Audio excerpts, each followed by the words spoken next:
It is a documentary with an alarming message for America. The story of the subjugation and indoctrination of youth behind the secrecy of these walls. 2 American teenagers held captive in a madrasa, a Pakistani religious school. I miss my family so much. I hate the food here. Accusations of a Taliban-linked school training the boys to hate America. It very much got my attention. When U.S. Congressman Mike McCaul saw the film Karachi Kids, he was convinced. It was clear they're being held against their will. CNN first learned about the boys when the filmmaker Imran Raza offered CNN the documentary. Over the next several years, Noor and Mahbub will be immersed into a world in which every moment of their lives will be spent actualizing the Deobandi ambitions and becoming emissaries of their totalitarian doctrine. The film focuses on American teens Noor and Mahbub Khan. In 2004, their father, a Pakistani-born taxi driver in Atlanta, sent the boys to Karachi, to one of 13,000 registered religious schools in Pakistan, where students spend years studying every detail of their faith. But in the film, Raza describes the teens as captives, being force-fed radical jihad. He started a campaign to return the boys to the U.S. Congressman McCaul offered to help, asking Pakistan's President Pervez Musharraf to intervene. When I watched the documentary, they wanted out. It's a very radical madrasas. The fact that bin Laden spoke at this madrasas and was associated with it is one piece of evidence. In fact, some Pakistani madrasas have been linked to extremist Islamic groups. When we first spoke to the filmmaker, we asked him if this was one of them. There are connections between this institution and the Taliban. Osama bin Laden spoke there before September 11th, and these are things that are not being told to the parents. We came here to Jamia Benoria Madrasa in Karachi looking for the 2 boys from Atlanta. It didn't take us long to find them. They were packing to head back home. This is your room? Yeah. The 2 boys, now 16 and 17, clearly missed Atlanta. So that's the food that you miss most, pizza? Hot wings. Hot wings. While the previous 4 years had been tough academically, Mahbub was proud at what he had achieved. Hafez, the memorization of the entire Quran. How has it been here? How has these 4 years been here? First year was difficult, second year was a little difficult. Now it's easy. They say they train militants. They train people to hate the U.S. Have you seen any indication of that here? No, I haven't seen it. For the 4 years I've been here, I haven't seen any of that stuff. Yeah. People just, they talk about Bush and they talk about a lot of presidents, but they never talk about like guns and stuff like that. The principal of the school, the Mufti, agreed to answer our questions. The first, were you holding the boys against their will? The children were staying of their own accord. We didn't force them to stay. This madrasa is not some jail.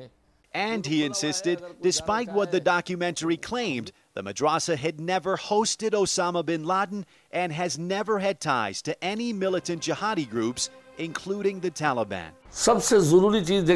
Look, there are 2 things. One is upbringing, and within that upbringing is included that children throughout their life don't use drugs, don't commit adultery, don't drink alcohol, don't do wrong things, don't steal, don't plunder.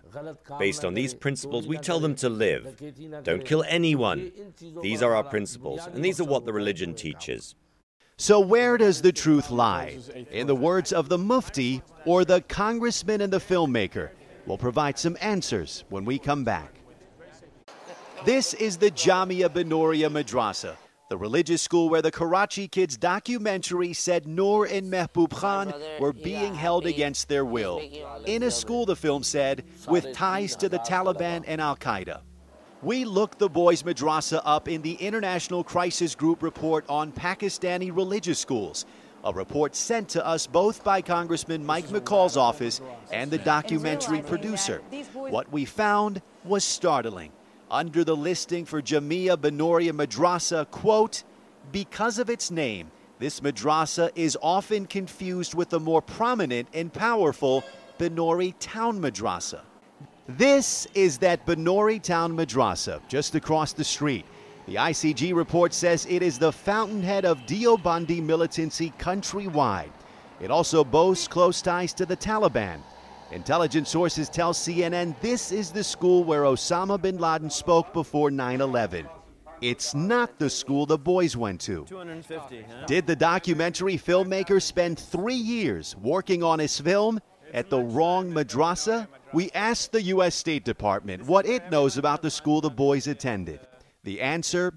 It is known to U.S. officials as a moderate institution favored by Pakistani Americans for its moderate and tolerant Islamic instruction.